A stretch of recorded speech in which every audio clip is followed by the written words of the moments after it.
From Texas Public Radio, this is Texas Matters, a weekly radio news magazine that looks at the issues, events, and people in the Lone Star State. Today on Texas Matters, sections of SB4 are blocked, which would have allowed local police to arrest suspected illegal border crossers. And despite outcry in West Texas, the efforts to build the border wall in Big Bend Country continues. We are seeing the wholesale destruction of this incredibly special place in Texas. This is Texas Matters. From Texas Public Radio, I'm David Martin Davies. The day before SB4 was to take effect, a federal judge blocked key parts of the Texas law that would allow state and local police to arrest people suspected of having crossed the southern border illegally. Senate Bill 4, passed in 2023, makes the illegal crossing of the Texas-Mexico border a state crime. It also requires state magistrate judges to order those arrested for illegal entry to leave the country for Mexico if they are convicted. The Texas Civil Rights Project, the American Civil Liberties Union, and other groups argued that SB4 is unconstitutional since immigration enforcement is solely under the jurisdiction of the federal government. They also say the law will lead to the separation of families, racial profiling, and turn police and judges into immigration agents. Kate Gibson Kumar is a staff attorney for the Beyond Borders program at the Texas Civil Rights Project. SB4 is a law that the Texas legislature passed in 2023 that gives the state of Texas and its law enforcement officers and state judges the ability to essentially create their own immigration law. Texas created new state crimes under SB4 that criminalize people essentially for being immigrants. And it allows the state of Texas to issue its own removal orders and remove people without any sort of involvement from the federal government. The law was set to go into effect basically today on Friday the 15th. What would that have done? So I just want to clarify, part of the law has gone into effect. In our lawsuit, we challenged the illegal reentry provision, which criminalizes people who are in the state of Texas who had prior removal orders, who are found in the state of Texas again. Many of these people have pending immigration cases or they've already gotten some sort of immigration release, which is why the law conflicts so starkly with federal law. And then our lawsuit also, the injunction that we got, blocked the ability for state judges to issue their own removal orders and remove people from the state of Texas unilaterally. So what has gone into effect today is the illegal entry provision, which makes it a state crime for individuals to enter the state of Texas without inspection. And so the part that was blocked, talk about that, because it seemed like a direct conflict with federal immigration law, that if people had been granted some state of residency or they're not undocumented immigrants, they have been given some sort of acknowledgement, but the state of Texas wanted to remove them?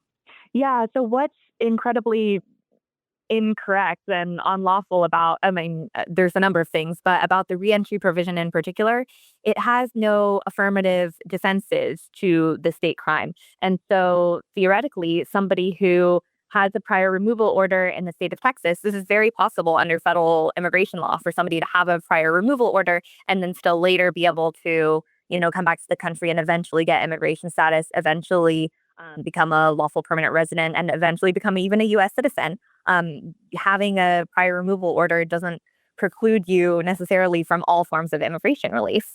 And so what the reentry provision would have done if it had gone into effect today is it could have affected people with any wide variation of immigration status that could exist since there's no affirmative defense. Anybody who essentially is an immigrant who has a prior removal order, regardless of what their status would be now, would be committing a state crime just by being in the state of Texas. So if someone had a green card, they could still be prosecuted under this law? That's what the text of SB4 says, that if somebody is if they're an immigrant, even if they have a lawful permanent residency, there's no affirmative defense for having a green card under SB4, under the reentry provision. And one of our plaintiffs in the case actually is a lawful permanent resident. And so that just goes to show how the law was written by people who don't fully have a grasp on how federal immigration law works. Right. Another plaintiff was provisionally approved for a visa and on the path forward towards citizenship, but she was a victim of a crime. She was helping law enforcement resolve the case, and then she fell under SB4. Yeah, so that can happen too. It can affect people in a variety of immigration cases. The immigration process is a long and drawn out process. So people who have, provisionally approved visas, who are still waiting to get that visa in hand, but who, are following the law and working toward the process, who are doing everything right, who are getting work permits, who are, in the process, the immigration process, which can take many, many years.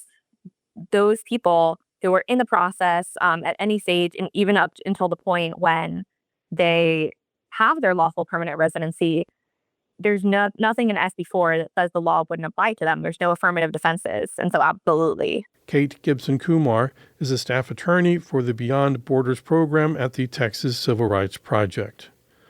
The Trump administration is moving forward with the construction of a border wall along the Texas-Mexico border. The federal government is now looking to seize 14 acres of land on an iconic mountain outside of El Paso, which is owned by the Catholic Diocese of neighboring Las Cruces, New Mexico. The land that the federal government wants to take sits at the bottom of Mount Cristo Rey, a 720-foot-tall mountain with a 29-foot-tall statue of Jesus Christ. The Diocese of Las Cruces is resisting the government's attempt to take the land. According to the Texas Tribune, the church said in court documents the Trump administration's efforts violates its First Amendment right to religious expression. And on Thursday, the Trump administration took action to move forward its plan for a border wall through sensitive desert lands in the Big Bend region. In March, more than 130 organizations, outfitters, and rural Texas businesses urged Congress to block federal funding for border wall construction in the Big Bend region. Lincoln Jordahl is the National Public Lands Advocate at the Center for Biological Diversity. The administration announced they were going to waive dozens of laws in order to speed construction of border barriers along one of the most remote stretches of the entire U.S.-Mexico border. This is the area known as the lower canyons of the Big Bend region. It's a congressionally designated wild and scenic river. This place is truly one of the most remote, wildest stretches of river in the American Southwest. What are they building there? What are they putting there? Well, we don't know. When you look at the CBP map, it shows a layer for what they call patrol road and vehicle barrier, which are these big steel barriers to stop vehicles, which make no sense because there's no vehicles that are crossing in this area. You cannot drive a vehicle across the border in these locations. But the waiver itself, this document that they just published in the Federal Register, it clears the way for 30-foot tall steel border walls. We have no idea what they're planning here.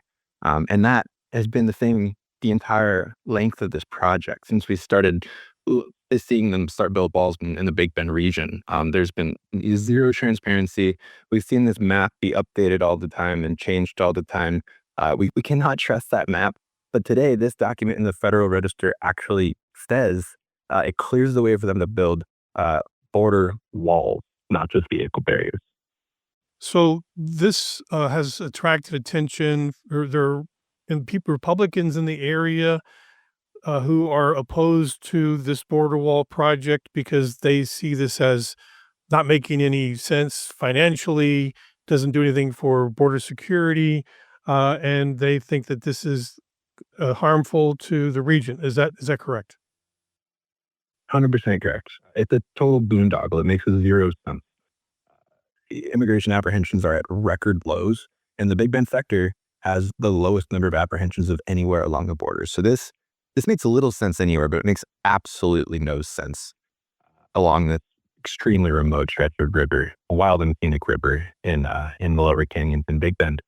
What kind of environmental damage would happen if they actually follow through on this? If they build a road and vehicle barriers, that alone would be, the largest construction project to ever occur in this extremely remote region. we would see them likely dynamiting canyon walls in order to put roads and vehicle barriers and lighting in. If they build a physical border wall, I mean, we will see all of our wildlife in Texas on the U.S. side of the border be cut off from their main water source, which is, of course, the Rio Grande. So that means for hunters, their white-tailed deer, bighorn sheep aren't going to be able to access their main source of water. One of the things I'm most worried about, this waiver clears the way for them to install lighting. I mean, imagine stadium security lighting along this incredibly remote stretch of the border. This part of the world is known to have some of the darkest night skies anywhere in North America. And now we're seeing in this document that they published in the Federal Register that they want to install lighting. It's an unbelievable assault on the natural integrity of this region. And if these plans move forward, it will forever change this place. So paint a picture for me. Like, what are we talking about here? What does this place look like? Yeah, it's it's out in the middle of nowhere. But when you're down there, when you're down those canyons, you don't see any sign of human society. You can, do a 7 to 10 day river trip down there and not see another person. It is one of the places that you can still find true wilderness solitude. And you're just out there with the wildlife. And all of that is at stake. These areas that they're waiving laws to build roads, to build barriers, there's no roads in these places. So that means they would have to blast new roads through these areas. We've seen on some of the CDP maps that they want to build all these roads up on the rim, which would still be extraordinarily disruptive. And again, nobody is crossing the border here. So what are we doing? Why are we doing this? Well, the CPP is still moving forward with a separate plan for a 175-mile long barrier wall in the greater Big Bend region that would stretch from Hudspeth County through much of Presidio County and end near Big Bend Ranch State Park. So that is also a concern? Yeah, and we are actively suing them over that wall. They have issued a similar waiver for that stretch, which means that none of the normal environmental laws apply. That means that communities in that area are no longer protected by the Clean Water Act and the Clean Air Act. It means that grave sites, Native American grave sites, could be blasted apart with no recourse because the tribes are no longer protected by the Native American Graves Protection and Repatriation Acts. We are seeing the wholesale destruction of this incredibly special place in Texas, all to solve a problem that doesn't exist. It just seems like DHS is trying to find a way to spend these $46 billion because they don't have anything better to do with the money. And we wish that they would not come here and build walls in a place that they're so clearly not needed. So how does this impact things like biodiversity in the area? Yeah, so where we've seen border walls go up in other places, we've seen a significant decrease in genetic exchange between wildlife populations. Where walls have gone up in Arizona, we've seen large wildlife, their ability to cross the border has been reduced to virtually zero. So that means that these populations are fragmented. They're more vulnerable to disease. They can't breed. They can't find food and water sources. And it's the same thing that we're going to see in Big Bend when these walls go up. Additionally, this stretch of the Rio Grande Wild and Scenic River is habitat for two highly endangered mussels, the Texas hornshell mussel and the Salina mucket. And these are species that don't have viable populations in many other places. If these populations are damaged, that could push them to the brink of extinction. So it seems like the Trump administration they are set on building the border wall, despite that it really will have no practical impact on immigration or national security. Is there any recourse? We've already filed a lawsuit challenging the waiver that they've issued for border walls in Presidio County, Big Bend Ranch State Park, and upstream. We'll certainly be looking at our legal options for this one, but we are just urging this administration, listen to the people on the ground, listen to the sheriffs, the Republican sheriffs who've come out against this project. Listen to the river outfitters, listen to the people who know the border in this region. And by all means, please come down to Big Bend and see this place for yourself. Because right now, the people who are pushing these plans to destroy this place, you can tell that they've never set foot in this part of the border, and they have no idea what they're getting into. Lincoln Jordahl is the National Public Lands Advocate at the Center for Biological Diversity. 1 in 3 women in San Antonio experience intimate partner violence in their lifetime. That's according to the Collaborative Commission on Domestic Violence, which says abuse is often underreported within Latino communities because of cultural stigmas surrounding domestic violence and masculinity. Advocates say addressing the problem will require more men to confront it directly. Texas Public Radio's Ivana Baz-Caldera reports on local efforts aimed at changing that culture. During the International Women's Day March downtown, over 200 people gathered around an installation. 224 pieces of paper were strung across strings, each bearing the names of women killed in Texas last year due to gender-based violence or femicide. There were a few men at the march, and for many working to prevent intimate partner violence, that's part of the problem. Or whenever it's time to attend a gala for a domestic violence program, whenever it's time to raise money, you look around those rooms and it's almost exclusively women. And men don't necessarily see other men calling them to the table, right? Hear them, they don't see, there's no male role models out there solving for this problem. That's Manny Pelaez, an attorney and former District 8 councilman. Pelaez says growing up with an abusive father shaped his decades-long work in domestic violence prevention. We're never going to solve this problem if all we do is dedicate all of our resources and all the bandwidth and all the messaging to addressing the victim and sheltering the victim and providing excellent and much needed victim services without addressing the other side of the coin, which is, hey, it's dudes who are doing this. So let's talk to dudes. Pelaez says the consequences of intimate partner violence extend far beyond individual families, affecting workplaces, healthcare systems, and society as a whole. This literally has a really terrible impact on the economy, right? I mean, when 1 in 3 women are being impacted this way, that means that their job stability is impacted, their healthcare costs go up, and that ripple effect has a huge impact on labor, on insurance rates, on employment rates, all that, right? Pelaez says many men still avoid talking about intimate partner violence because the subject is difficult and uncomfortable. Ramon Vasquez is the founder of the San Antonio Fatherhood Campaign, an initiative dedicated to helping men and fathers improve their self-esteem and learn to engage in healthy relationships. Vasquez explains why people avoid talking about abuse. Intimate partner violence, violence against children, those are the dirty little secrets that our families hold. And, you're talking about having families be okay letting that go. Because as long as we keep it, our dirty little secrets, it makes it hard. Vasquez says domestic violence is not unique to the Latino community. It's a public health issue that occurs in all ethnic groups.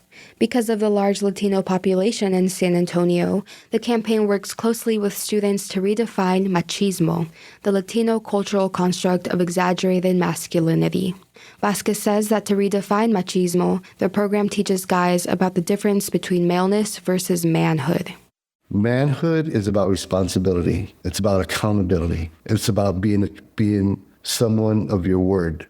Do people believe what you say when you say you're going to do something? Being a person of character, taking responsibility for your children, your spouse, your community. When you do something wrong, do you stand and be accountable for your actions? The campaign's program director, Greg Marshall, says that there is power in calling out each other's unhealthy behaviors. Then we look at them and say, by the way, I see you when you're talking to your wife or the mother of your children. It's good when we use her name. I seen you talking to Samantha, right? Because that's a person. If that was your daughter, how would you feel to see a man talking that way to your daughter? And we connect them to that moment. We might not be better all the time, But if I could be a little bit better today and a little bit better tomorrow, that helps, right? The program teaches that abusive behavior is often rooted in power and control. That means I need to take control of you for me to feel better. And if I can fix you, my world will be better. But that's not the answer, because I'm still miserable inside until I start taking ownership for that, until I start realizing that I'm responsible for my thoughts, my feelings, my behaviors. Until that happens, I'm still going to be miserable. Since 2004, the San Antonio Fatherhood Campaign says it has helped more than 10,000 men and fathers in the community. The campaign is one of several local organizations working to involve men in preventing domestic violence. Others include the Peace Initiative, the Bexar County Family Justice Center, and Family Violence Prevention Services, led by CEO Marta Prada Pelaez, Manny Pelaez's mother. Pelaez says those efforts could be strengthened by more men being willing to talk to one another about abuse. Men are also, like women, we're all a little bit allergic to being lectured to, right? I think it's important for men to remember that it's okay to be your brother's keeper. Pelaez says he plans on spending the rest of his life recruiting men to start these conversations. I'm Ivana Vaz Caldera in San Antonio.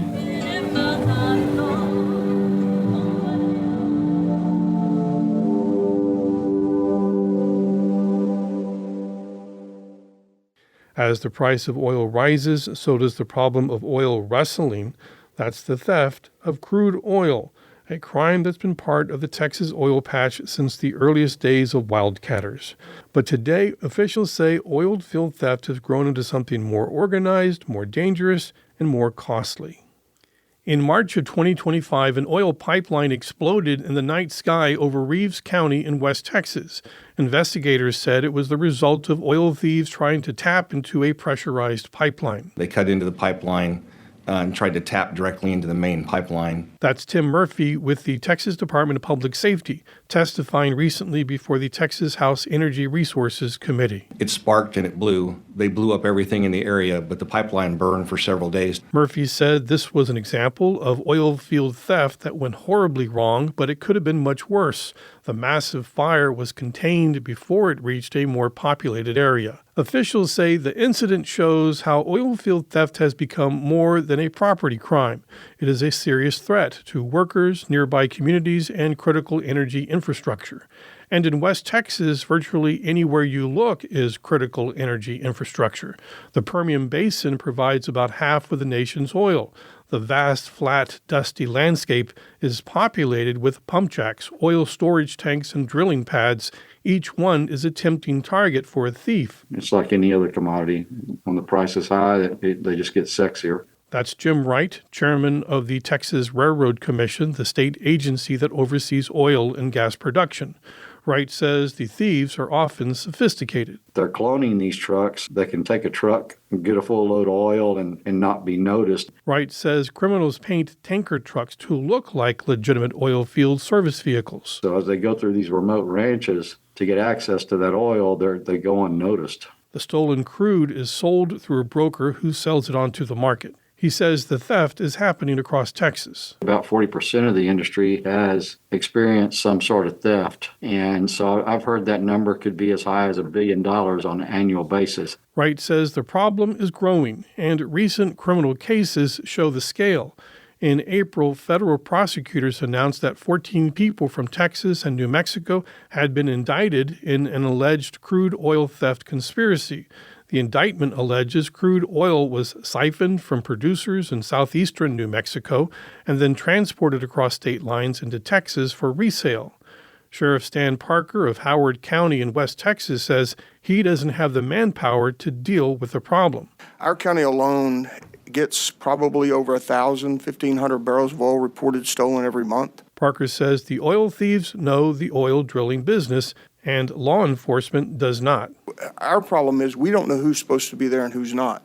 And the thing about it is if I pulled up on a tank battery right now, I don't know if you can be there or you're not. I don't know if you're drawing water off of it. I don't know if you're pulling oil. It's got very complicated. Texas lawmakers have responded by creating an organized oil field theft prevention unit within the Department of Public Safety, which is now training local sheriffs what to look for to spot an oil thief. The legislature also created the Stop Theft Task Force to study petroleum theft, gaps in the law, and long-term economic impacts. The task force will report its findings to state lawmakers in December. Texas has recently increased the criminal penalty for oil field theft. Depending on the value of what was stolen, a conviction can carry 2 to 10 years or up to life in prison. Texas is the nation's second largest crawfish producer, behind Louisiana.